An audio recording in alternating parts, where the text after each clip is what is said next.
I was only 24 when my entire world collapsed in a single afternoon. 3 months earlier, I had buried my husband after a tragic accident that stole him from our lives without warning. We had spent years dreaming about our future together, imagining family vacations, birthday parties, and all the little moments that make life beautiful. Instead, I found myself standing beside a grave, holding two newborn daughters in my arms and wondering how I was supposed to survive. Every day felt heavier than the last. I barely slept because the twins needed constant care. I barely ate because every dollar had to be stretched as far as possible. The grief was overwhelming, but I forced myself to keep moving because my daughters needed me. I believed that no matter how difficult life became, I still had one place where I could turn for help: my parents. They were my family. They were the people who had always told me that family sticks together no matter what. At least that was what I had believed my entire life. One rainy evening, after another exhausting day filled with crying babies, unpaid bills, and endless worry, I packed the twins into the car and drove to my parents' house. The sky was dark, and rain tapped steadily against the windshield. My daughters were restless in their car seats, and I felt completely drained. I wasn't asking for money or a miracle. I simply needed support. I needed someone to tell me everything would be okay. When I pulled into the driveway, memories flooded my mind. This was the house where I had grown up, the house where my parents had celebrated my birthdays, comforted me after childhood disappointments, and promised they would always be there for me. Carrying the twins and their diaper bags, I walked to the front door and knocked. My heart was filled with hope because I believed that once they saw how much I was struggling, they would help me. The door opened and my father stood there. Instead of concern, his face carried an expression I had never seen before: cold, distant, almost annoyed. For a moment, I thought maybe he was simply having a bad day. I tried to smile despite my exhaustion. "Dad, I really need some help," I said quietly. Before I could explain further, he sighed heavily and looked away. My mother appeared behind him, and her expression was no warmer. I felt my stomach tighten. Something was wrong. The twins began crying, and their tiny voices echoed in the doorway. I shifted them gently in my arms and waited for one of my parents to invite us inside. Instead, my father crossed his arms. "You can't keep coming here," he said. The words hit me like a punch. I stared at him, certain I had misunderstood. "What do you mean?" I asked. "I just need help for a few days. Things have been really hard." My mother shook her head before I could continue. "You made your choices," she replied. "Now you have to live with them." For several seconds, I couldn't speak. My husband was gone. I was raising twin babies alone. I was exhausted, grieving, and desperate. Yet the people standing in front of me acted as though I were asking for something unreasonable. I pleaded with them. I reminded them that I had nowhere else to go. I reminded them that their granddaughters needed family. Tears streamed down my face as I begged for understanding. The rain soaked my clothes and the babies continued crying, but neither of my parents softened. My father reached into his pocket and handed me a small envelope. Inside was a few $100s. "This is all we're giving you," he said. Then, without another word, he stepped back and closed the door. I stood there in complete shock, staring at the wood grain of the door that had just shut between us. The sound echoed in my mind like a final judgment. The people who were supposed to love me unconditionally had chosen to walk away. That night became one of the darkest nights of my life. With nowhere else to go, I returned to my car and parked in a quiet corner of a nearly empty lot. Rain continued falling outside while my daughters slept beside me, wrapped in blankets. I cried silently so I wouldn't wake them. Every painful memory, every fear, and every unanswered question crashed into me at once. How could my own parents abandon me? How could grandparents turn away innocent children? For hours, I sat there staring into the darkness. Then I looked at my daughters. Despite everything, they slept peacefully, trusting me completely. In that moment, something inside me changed.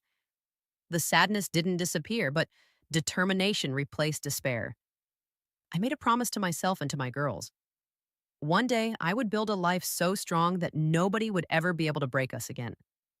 I would create a future filled with security, opportunity, and dignity.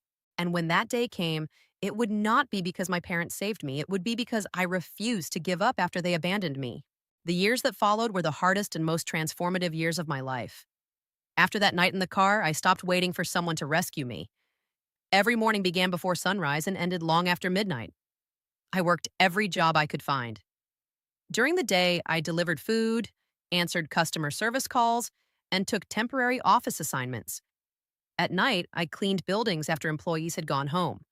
When my daughters finally fell asleep, I sat at a small secondhand table in our tiny apartment studying business courses online.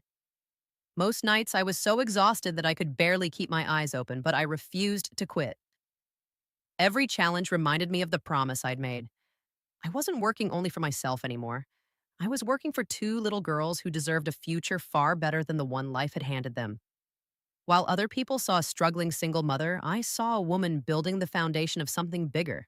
I didn't know exactly what success would look like yet, but I knew I would find it. As the twins grew older, they became my greatest source of strength. There were days when I wanted to give up, days when bills piled higher than my income and everything felt impossible. Yet every time I looked at my daughters, I found another reason to keep moving forward. They never complained about what we lacked. They celebrated small victories with enormous enthusiasm. A simple family dinner felt like a holiday. A new school backpack felt like a luxury. Their gratitude reminded me that happiness wasn't measured by wealth but by resilience. Still, I wanted more for them. I wanted stability. I wanted opportunities. Most importantly, I wanted them to grow up, knowing they would never be abandoned the way I had been. That determination pushed me to take risks. One evening, after years of learning and planning, I launched a small online service from my apartment. The business started with almost nothing. My office was a folding table. My equipment was outdated. My marketing budget was practically zero. But I believed in the idea, and I believed in my ability to make it work. The first year was full of setbacks. Customers were difficult to find, competitors were larger and more established, and there were moments when failure seemed inevitable. More than once, I considered shutting everything down. Yet every obstacle became a lesson. Every mistake taught me something valuable. Slowly, the business began to grow. One customer became 10, 10 became 100. Positive reviews spread, revenue increased, opportunities appeared where none had existed before. For the first time in years, I could see a path forward. I reinvested every dollar back into the company. While others spent money celebrating success, I focused on expansion. I hired talented people who believed in the mission. I improved the services we offered. The company continued growing beyond anything I had imagined. Within a decade, the small online business I had built from a tiny apartment transformed into one of the fastest growing technology companies in the country. Investors wanted meetings. Major corporations wanted partnerships. Business magazines featured my story on their covers. Journalists called me an inspiration. Everywhere I went, people praised my determination and resilience. Yet behind every achievement was the memory of standing in the rain with two crying babies and nowhere to go. Ironically, that was when my parents suddenly decided they wanted to be part of my life again. For years, they had remained silent. They hadn't called when I struggled to pay rent. They hadn't visited when the twins were sick. They hadn't attended school events, birthdays, or graduations. It was as though we had ceased to exist. Then the media started talking about my success. Articles highlighted the company's growth, and interviews shared my journey from hardship to prosperity. Suddenly, my phone began receiving messages from relatives I hadn't heard from in years. Soon after, my parents started calling too. First came the polite birthday messages, then holiday invitations, then emotional letters about forgiveness, family, and second chances. They wrote about how proud they were of everything I had accomplished. They spoke as though they had supported me every step of the way. Reading those words felt surreal. The same people who had closed the door on me during the darkest moment of my life now wanted a place in the bright future I had created. I never responded. Not because I wanted revenge, but because some wounds reveal truths that cannot be ignored. One afternoon, a television producer contacted me regarding a nationally televised charity event honoring entrepreneurs who had made meaningful contributions to society. The event would attract celebrities, business leaders, philanthropists, and millions of viewers across the country. During planning discussions, I learned about an organization struggling to help single parents and vulnerable children. Their shelters were overcrowded, resources were limited, and families were being turned away every week. As I listened, memories rushed back. I remembered sitting in that car with my newborn daughters, terrified and alone. I remembered wishing someone would offer help when I needed it most. In that moment, I knew exactly what I wanted to do. This wasn't just another charity project. It was an opportunity to create the kind of support system I had once desperately needed. When I told my financial advisors my plan, they stared at me in disbelief and asked whether I was absolutely certain. I simply smiled. For the first time in years, everything felt clear. The biggest moment of my life was approaching, and while the world expected a celebration of success, I was preparing something far more meaningful, something that would change thousands of lives forever. The night of the charity gala arrived with more attention than I had ever experienced in my life. The event was held in a magnificent ballroom filled with business leaders, celebrities, journalists, philanthropists, and influential figures from across the country. Crystal chandeliers illuminated the room, television cameras lined the walls, and reporters moved through the crowd collecting interviews. Millions of viewers were expected to watch the broadcast from their homes. As I stood backstage waiting to be introduced, I felt surprisingly calm. Years earlier, I had stood in the rain holding two babies and wondering how I would survive another day. Now, I was about to step onto one of the largest stages of my career. The contrast was almost unbelievable.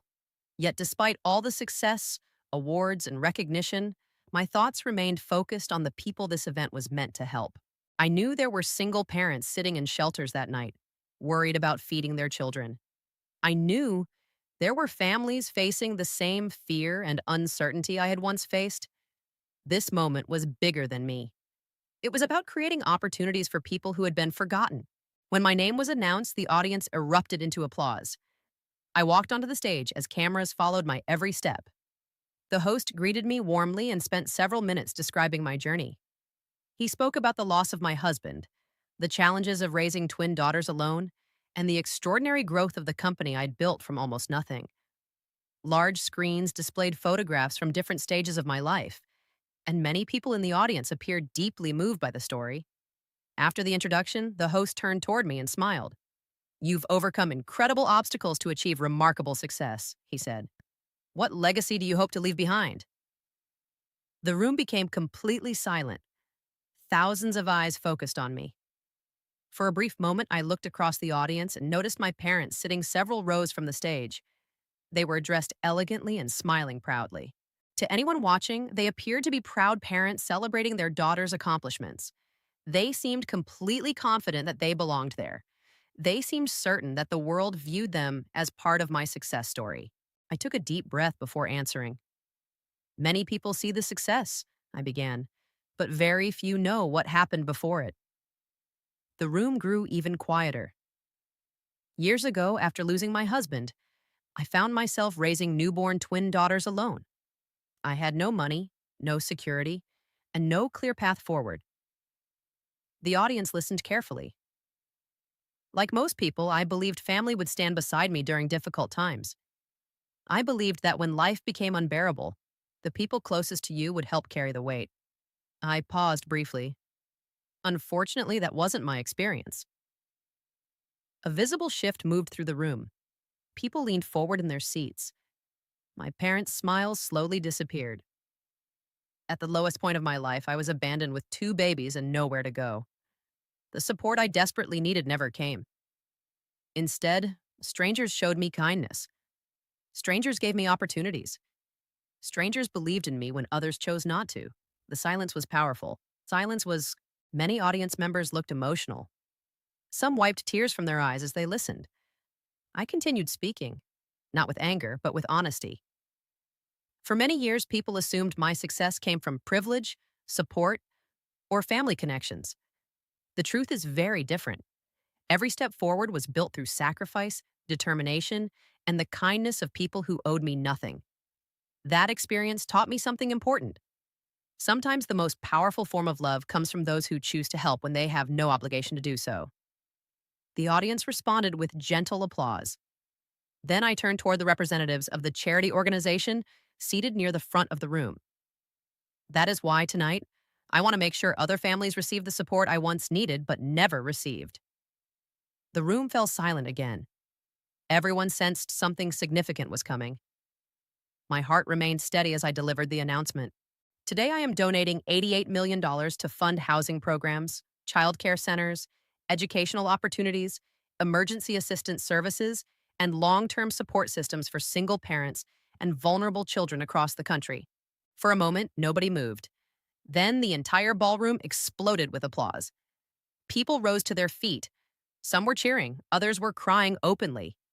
The charity representatives covered their mouths in shock. The donation was one of the largest gifts the organization had ever received. Television cameras captured every reaction as the standing ovation continued.